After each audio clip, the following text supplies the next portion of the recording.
Assalamualaikum warahmatullahi wabarakatuh. Saudara, kembali berjumpa dalam program Sapa Kalsel, dan di pagi hari ini kita akan berbicara tentang penyelenggaraan ibadah haji di Kalimantan Selatan.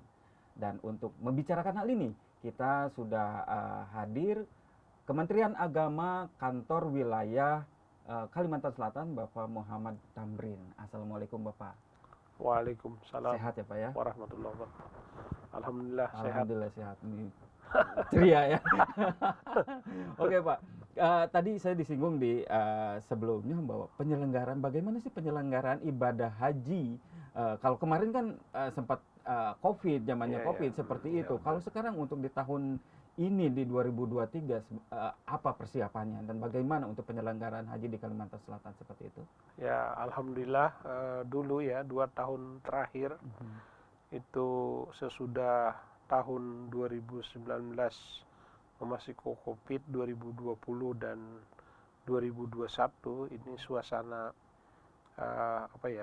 pelaksanaan ibadah haji kan untuk undangan haji di dunia kan tidak dilaksanakan. Tapi haji di Arab Saudi tetap dilaksanakan. Nah, ini perlu kita ketahui. Jadi pelaksanaan ibadah haji tetap, tetapi tidak mengundang jamaah-jamaah di dunia begitu. Sehingga termasuk di Indonesia, termasuk Kalimantan Selatan. Termasuk Kalimantan Selatan. Karena kalau Indonesia tidak boleh, berarti Kalimantan Selatan juga nggak boleh ya, seperti itu ya. Oke, berarti selama 2 tahun berarti tidak ada yang diberangkatkan jamaah dari Kalimantan Selatan? Tidak ada, ya karena mengikuti nasional begitu. Jadi kota nasional kita memang tidak ada yang berangkat gitu. Itu yang kita ketahui begitu. Kalau untuk tahun ini bagaimana Pak? Apakah ada yang diberangkatkan? Alhamdulillah untuk tahun ini ya kita mendapatkan informasi dari Kementerian Agama Republik Indonesia, khususnya Bapak Menteri Agama Yakut Khalil Qomas. Beliau telah melaksanakan MOU dengan Kerajaan Arab Saudi, dalam hal ini Menteri Haji Kerajaan Arab Saudi, sehingga mendapatkan kota yang sempurna begitu. Dan insya Allah ya, ini masih belum ditetapkan untuk Provinsi Kalimantan Selatan itu mendapatkan kota haji yang normal sebanyak 3.818 untuk Kalimantan Selatan begitu. 3.818 begitu. Untuk jamaah reguler gitu. Regulernya seperti itu. Berarti ada peningkatan dari tahun lalu, Pak? Tetap sementara kita tunggu saja. Kalau memang ini mendapatkan tambahan ya syukur sekali begitu. Karena memang posisi Provinsi Kalimantan Selatan ini waiting list kita ini selama 36 tahun ya. Dari 34 provinsi ya kita termasuk 36 tahun untuk bisa berangkat seperti itu. Dari mulai pendaftaran seperti betul. itu. Lama banget tuh Pak ya. Jadi padahal ya penduduk kita ya, penduduk Provinsi Kalimantan Selatan ini kan di bawah 5 juta ya. Dan saya laporkan juga bahwa dari 1.000 Muslim itu satu kita mendapatkan kota begitu. Dari jadi per milnya itu ya. Jadi 1.000 Muslim itu dapat satu begitu. Maka posisi ini 3.818 ini dengan jumlah umat Islam di Kalsel itu 97%. 97%. Nah, berarti dari jumlah penduduk Muslim itu per 1.000. Nanti mudah-mudahan bisa ditingkatkan begitu untuk ini. Jadi kita mohon dukungan semua pihak ya, seperti data statistik yang akurat, kemudian juga jumlah demografi data kependudukan yang Muslim, kemudian yang Kristen Katolik kita juga punya, tapi yang dipakai kan itu punya statistik, yang statistik yang menjadi referensi begitu. Nah, itu yang perlu kita perjuangkan begitu. Mudah-mudahan kota jamaah haji Kalimantan Selatan bisa bertambah begitu. Tetapi juga tidak hanya kita kan, yang namanya kota haji ini tidak hanya Kalsel, semua beberapa provinsi juga berkeinginan mendapatkan lebih besar begitu. Iya, untuk menambahkan jumlah kuotanya yang akan Iya, diberangkatkan seperti itu ya. Itu berarti itu sudah berapa lama Pak untuk 36 tahun ditetapkan seperti itu? 1000 banding 1 ya? Iya, jadi saya mendapatkan informasi ini bahwa untuk 36 tahun ini dari data 2018 gitu posisi kita. Dulu waiting list itu dipegang oleh Sulawesi Selatan. Dia yang terlama dulu. Tapi sekarang digeser oleh Kalimantan Selatan.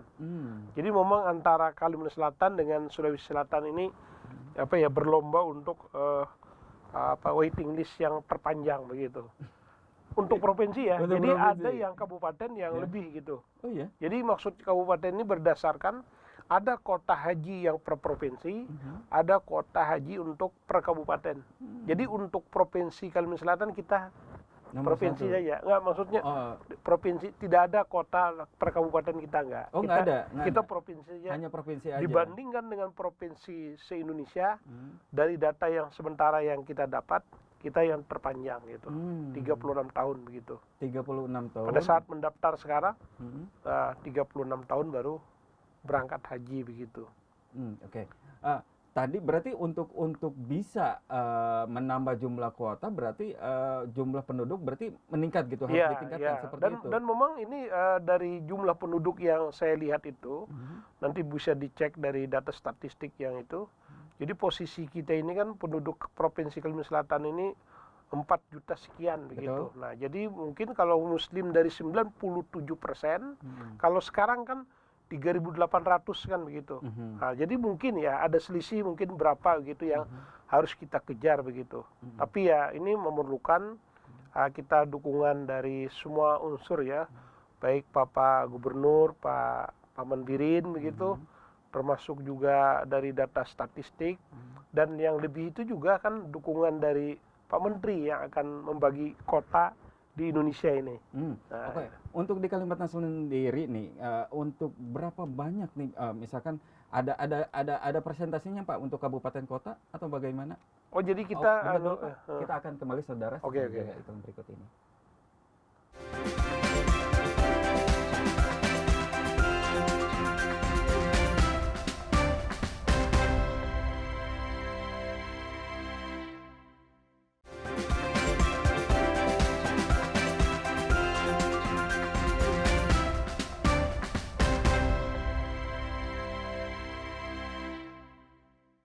Terima kasih saudara, masih di program Sapa Kalsel dan kita kembali melanjutkan perbincangan di pagi hari ini. Bapak, kalau tadi Kalimantan Selatan jumlah kuotanya itu 3.800 ya Pak ya, 3.800 untuk calon jemaah haji seperti itu. Nah, apakah dari jumlah itu dibagi secara istilahnya proporsional untuk kabupaten kota atau bagaimana Pak itu? Tetap kita menggunakan 1.000 per 1 begitu ya. Jadi 1.000 jumlah penduduk Muslim 1 orang. Nah, seperti penduduk kota Banjarmasin yang kalau nggak keliru ya, estimasi kan penduduknya kurang lebih ya 900.000. Nah, berarti kan berapa jumlah Muslimnya itu bisa dilihat nanti. Itu pun juga belum tentu menyentuh begitu. Karena ya posisi kita kan dari 3.800 itu dibagi dengan 13, tetapi tetap mengacu kepada 13 kabupaten kota ya seperti itu. Tapi tetap mengacu kepada jumlah penduduk masing-masing. Jumlah penduduk masing-masing begitu, yang Muslim. Nomor 1 kan kota Banjarmasin, penduduk besar. Kemudian yang nomor 2 Kabupaten Banjar gitu. Nah, jadi berurut aja itu. Ya, berurut. Jadi berurut, dan itu juga dilihat dari jumlah jamaah calon hajinya. Memang yang untuk Kalimantan Selatan itu terbesar kota Banjarmasin, kemudian yang nomor 2 Kabupaten Banjar gitu. Itu paling besar ya? Ya, paling besar begitu. Oke. Untuk tahun ini berapa banyak calon jemaah haji yang rencananya akan diberangkatkan ke sana? Tetap ya sebagaimana yang saya sampaikan tadi, sebanyak 3.818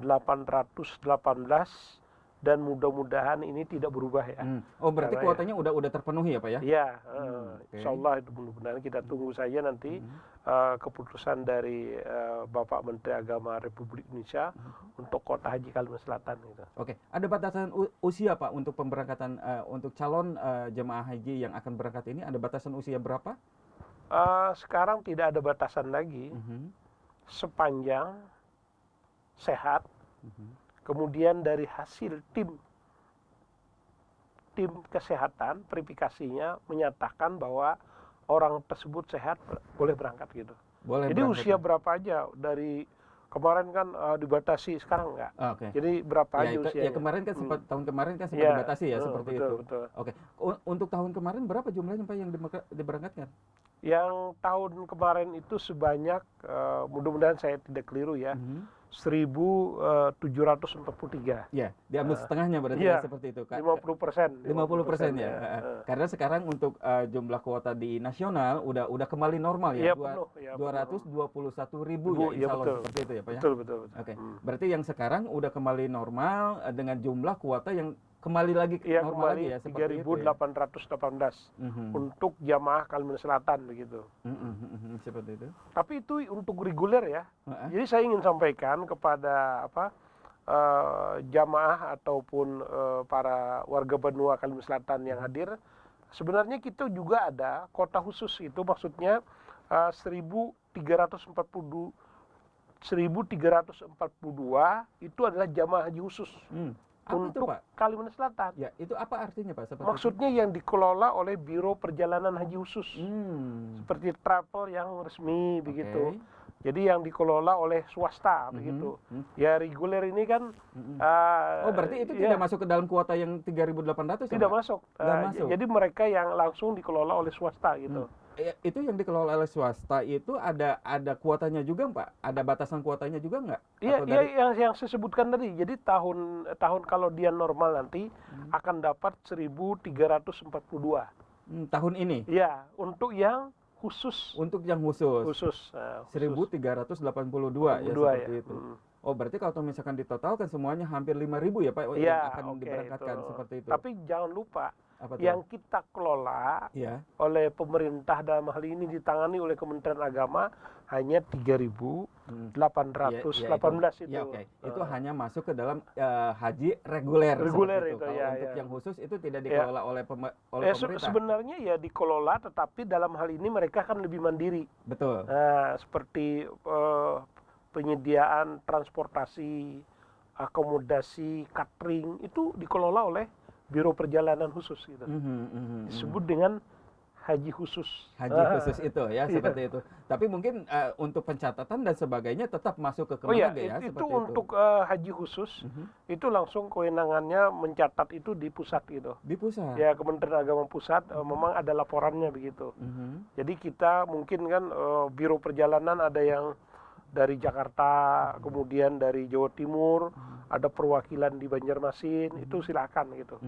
Dan itu ramai juga Pak untuk haji khusus ini seperti itu perjalanannya? Itu terpenuhi dan memang malah punya waiting listnya sampai 5 tahun gitu. Oh, sama juga ya, berarti waiting list juga ya Pak seperti itu ya? Kurang lebih 5 sampai 7 tahun begitu. Jadi untuk yang khusus ya, itu yang dapat kita peroleh informasi sementara begitu.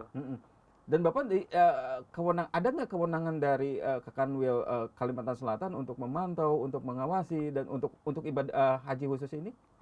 Jadi pengalaman saya ya sebagai kepala Kanwil dan pernah menjadi pengawas haji di tingkat Arab Saudi. Jadi memang untuk pengawasan di Arab Saudi saja yang kita laksanakan begitu. Benar nggak penyediaan akomodasi, kemudian catering, kemudian transportasi, sehingga di sana di Armusna, Arafah, Mina, Muzdalifah itu standar daya khusus gitu. Kalau yang reguler kan sudah jelas, standarnya begini, begitu. Nah, itu aja. Memang ada pengawasannya, tapi itu domainnya adalah Ditjen Penyelenggara Haji dan Umrah Jakarta. Oh, Jakarta, langsung ditarik sama Jakarta ya, seperti itu ya. Nah, Pak, untuk sejauh ini untuk persiapan untuk rencananya untuk pemberangkatan, apa yang sudah dilakukan oleh Kemenag dalam tahun ini seperti itu?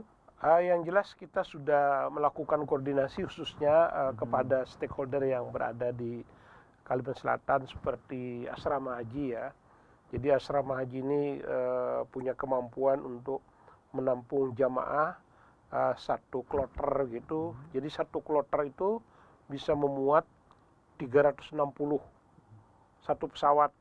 Jadi itu sudah disiapkan, kita koordinasi dengan OPT asrama haji, kemudian juga dengan Angkasa Pura, pihak penerbangan, kemudian juga Gapura, kemudian juga dengan Bea dan Cukai, Kemenkumham, kemudian juga kesehatan. Nah ini penting juga karena dinas kesehatan juga terutama KKP ya, kantor pelabuhan kesehatan, ini sangat berperan untuk mengevaluasi, mengetahui jamaah yang boleh berangkat.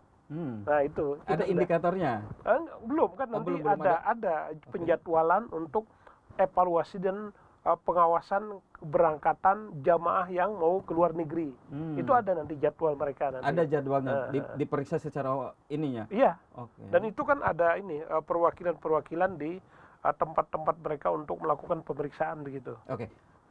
Ada nggak kemungkinan dari pemeriksaan kesehatan itu ada yang tidak lolos dan sebagainya? Dari pengalaman yang lalu, baik itu pada musim COVID ya, termasuk juga yang sebelum COVID, itu ada aja jamaah yang tidak bisa diberangkatkan. Dan sekali lagi, rekomendasi seseorang tidak boleh berangkat, naik pesawat atau berangkat haji, itu adalah kewenangan daripada kantor pelabuhan kesehatan. Kami selaku pihak pelaksana kegiatan sesuai dengan saran dan rekomendasi kantor pelabuhan kesehatan, kita mengikuti, Pak. Kalau menyatakan berangkat jamaah ya berangkat, kalau tidak tetap tidak begitu. Biasanya penyakit apa nih yang akhirnya dia membatalkan seperti itu? Kita tahan dulu, Pak. Kita akan kembali saudara setelah jeda iklan berikut ini.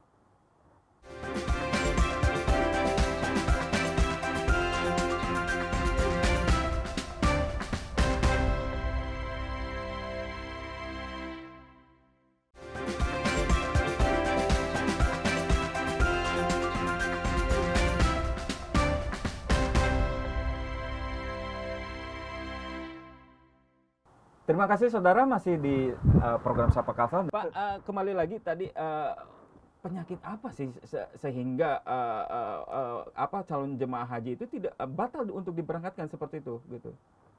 Pengalaman saya ya sebagai panitia haji, termasuk juga pengawas haji selama 4 tahun saya pernah tugas di Jakarta ya. Jadi itu RISTI namanya, risiko tinggi. Jadi resiko tinggi itu satu ya, kriterianya manula, manusia usia lanjut itu. Kemudian yang kedua, pengalaman saya itu mereka yang hipertensi. Kemudian gula darah tinggi atau diabetes begitu. Dan yang ketiga ya, yang keempat jantung gitu. Jadi usia RISTI itu mungkin ya pengalaman saya ya, mungkin kalau dari tim kesehatan mungkin ada persepsi yang lain. Cuma dari pengalaman saya, jadi yang jamaah yang tertunda karena memang usia lanjut yang memang tidak mampu lagi secara fisik.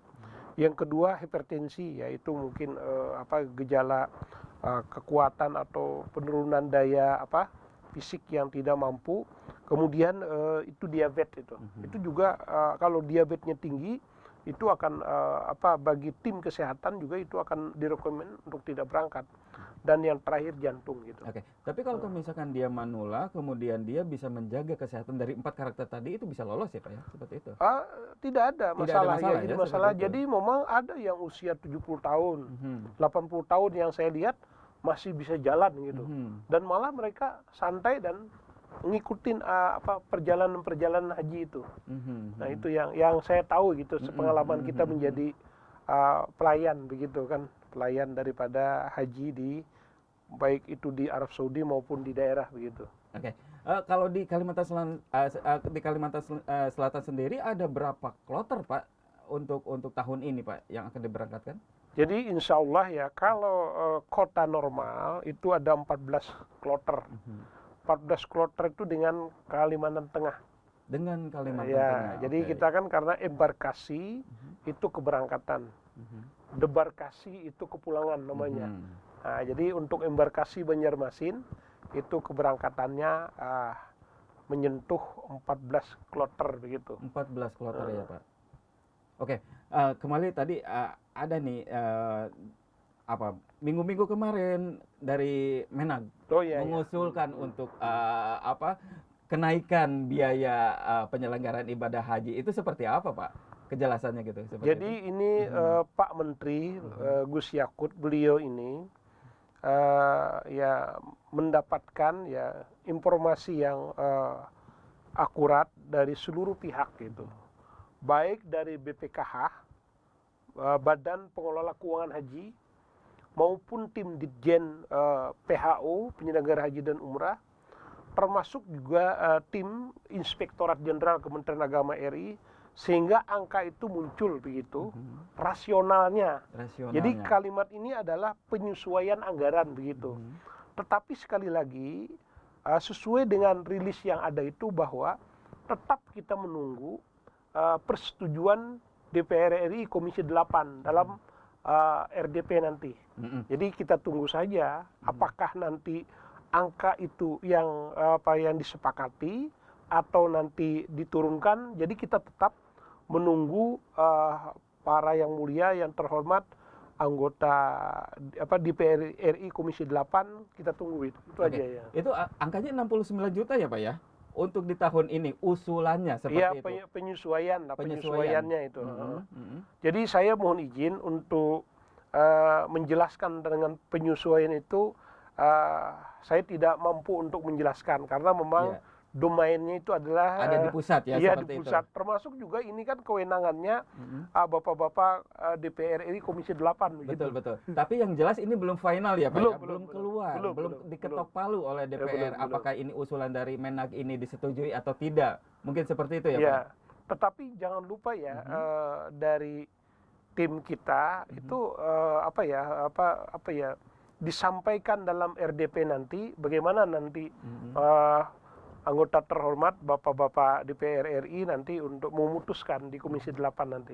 Kita tunggu saja nanti. Ya, tapi kan waktunya mepet nih Pak ya. Insya Allah Pak, informasi saya lihat tanggal 14 nanti ya, atau nggak tahu ya, 14 Februari atau di bawah itu sudah ditetapkan nanti. Kita tunggu nanti keputusan DPR RI Komisi 8, begitu aja.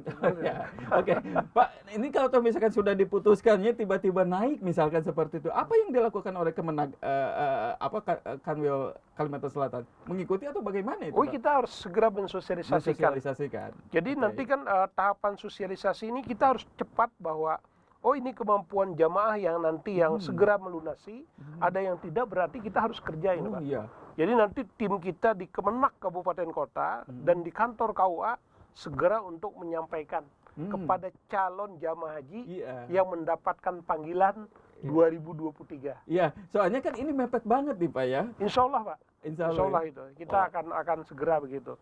Dan kita juga kan 2 bulan kemarin kan yang COVID itu ditentukan, kita bisa selesai begitu. Bisa selesai ya. Berarti punya pengalaman dengan COVID yang kemarin juga udah bisa diakomodir semuanya berangkat dikawal, dikoordinasikan dan dukungan ya gubernur, Pak Gubernur, kemudian pemerintah, Angkasa Pura, Kemenkumham, Bea Cukai, kemudian Angkasa Pura, termasuk pihak penerbangan Garuda maupun penerbangan lainnya yang sudah ditunjuk secara resmi oleh yang mendapatkan persetujuan gitu. Oke, berarti Bapak sudah memiliki nih skema-skemanya ya. Iya, betul. Alternatif A, B, C dan D gitu ya, seperti itu. Ketika misalkan sudah ditetapkan keputusannya dari DPR seperti itu, karena ini rentang waktu yang sangat pendek ya Pak ya. Dengan seperti itu. Baik, terima kasih Bapak atas informasinya. Kita akan ngobrol-ngobrol lagi mungkin dengan nanti pada saat musim haji berikutnya ya Pak. Siap. Demikian saudara perbincangan di pagi hari ini, kita akan kembali di episode berikutnya.